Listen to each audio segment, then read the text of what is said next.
This isn't just another flashback. Oda just opened the vault on a story he's been hiding for 2 whole decades. And the craziest part? It might rewrite everything we thought we knew about Shanks, Elbaf, and even Emu. Chapter 1152 doesn't just drop lore, it detonates it. For the first time, we're seeing the fall of King Harold, the betrayal that sparked Sidapu's collapse, and Shanks caught in the middle of it all. This is the flashback fans didn't realize they were waiting for, and now that it's here, it's changing everything.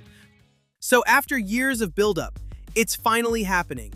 The flashback that fans have been quietly praying for, maybe without even realizing it, has officially begun in One Piece Chapter 152. And I'm not exaggerating when I say this isn't just another flashback. This is the kind of story that could completely rewrite how we understand Elbaf, Shanks, and even the world government itself.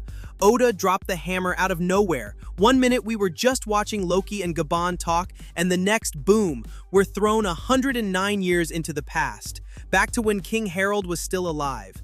And not just alive, rampaging across the world like a conqueror.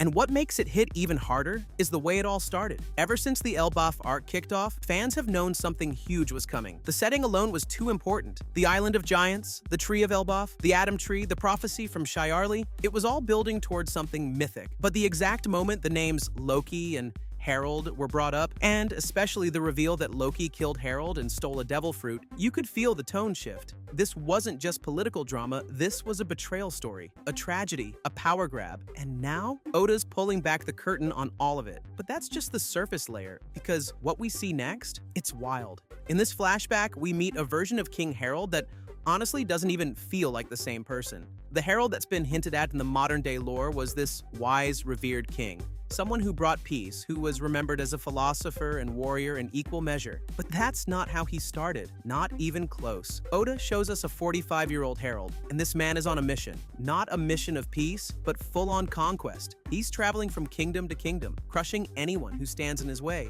And the way he's drawn, the way other characters talk about him, it's clear that Harold wasn't just powerful. He was feared, respected, almost like a myth walking among men. It makes you wonder what could have happened that caused such a drastic shift in his philosophy. And that's where things start getting murky and way more interesting. Because we know from chapter 1152 that at some point, Harold allied himself with the world government. And that's already raising so many red flags. What kind of deal did he make? Did he willingly join them? Or was he forced into it? Was it a betrayal or a sacrifice? Some fans are even speculating that he was promised something. Knowledge, immortality, even a devil fruit. And when you realize that Harold was also friends with Shanks, that connection alone sends this flashback spiraling into territory way deeper than just Elbaf history. And that's where things start getting dangerous. Because if Shanks is involved, then so is Emu. Now, this part right here, this is what changes everything. According to chapter 1152, Shanks and Harold weren't just acquaintances, they were actually close. Friends, allies, possibly even co-conspirators.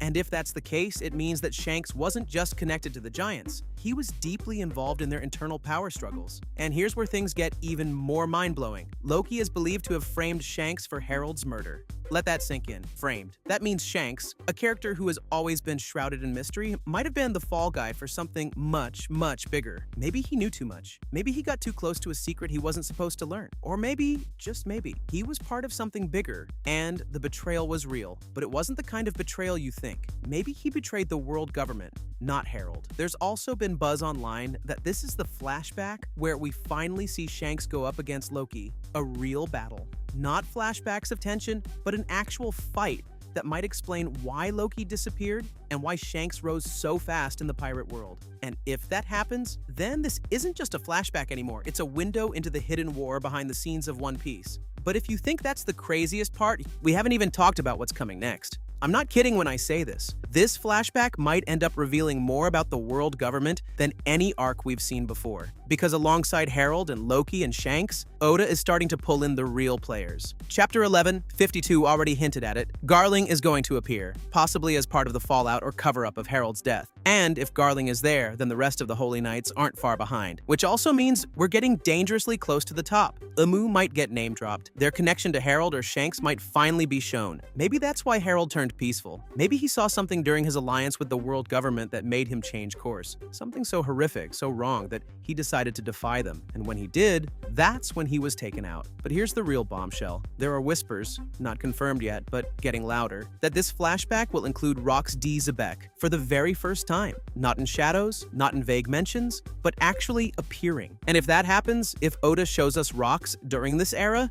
it would mean Harold wasn't just a king of giants. He was a player in the biggest war that's ever been buried in One Piece history. And the next part of this flashback, it might just flip the entire series upside down. As fans know, Shanks was born into the celestial dragon family of the Figurelands. However, during the day of the God Valley incident, he was accidentally taken by the Roger pirates, who then went on to raise him, along with Buggy. Shanks was essentially a celestial dragon child being raised as a pirate, and this was huge. When Roger died, Shanks went his own way, and much to the surprise of the fans, he actually went to Marijoa, as confirmed by his own brother Shamrock. Shanks lived in Marijoa for a while, and it is highly likely that this is where he met Dracula Mihawk as well. Shanks spent an unknown amount of time in Marijoa, but 14 years ago, it seems that they had already left the Holy Land. In One Piece chapter 1152, Shanks was seen bathing with Gaban 14 years ago, and on his left arm, fans could clearly see the mark of the world government. This could easily be the Abyss mark, although more clarification is needed. Regardless, as a celestial dragon, Shanks most definitely found out the deepest of mysteries of the world, and most likely met Imu as well. And this part might give you the idea on how Shanks is so connected with so much events in the past. Most fans grew up believing Shanks was just a legendary pirate raised by Roger.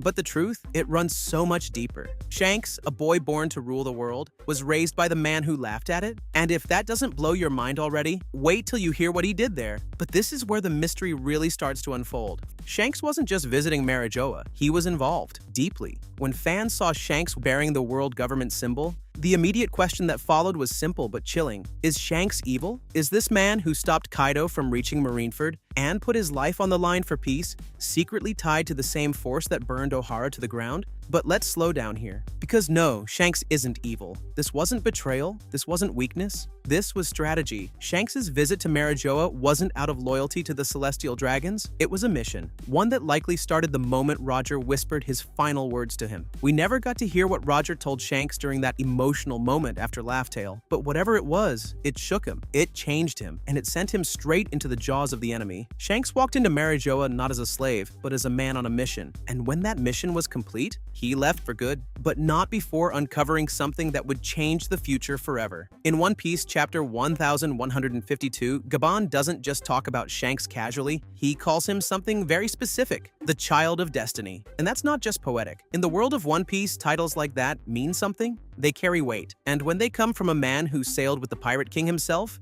you pay attention. This title implies that Shanks isn't just some bystander in the grand story of Joy Boy and Imu. He's an architect of it. Not the hero, not the villain, but the bridge between both worlds. He's the rare case of a man with the blood of tyrants in his veins and the will of D in his heart. Shanks' destiny wasn't to fight for the throne, it was to protect the path to it. And when the time came, he fulfilled that destiny by finding the most important fruit in history, the Hito Hito no Mi, model Nika. And the way he found Utit is even more suspicious, because he knew exactly where to look. Some fans might assume that Shanks just stumbled onto the Nika fruit, but if you really think about it, does that even make sense? The Nika fruit was originally guarded in Elbaf. That's right, Elbaf, the land where Shanks now holds serious influence. And somehow, that fruit was stolen and ended up in Who's Who's hands, being transported by CP9. But right when that ship set sail, Shanks was already waiting. He attacked the vessel, stole the fruit, and vanished, just like that. Now ask yourself this, how did Shanks even know the fruit was on that ship? Why was he already nearby? And more importantly, how did he identify it as the Nika fruit when no one else could? The answer might be simple. He learned it in Marijoa, and that's where things take a wild turn. Shanks was never meant to be the liberator.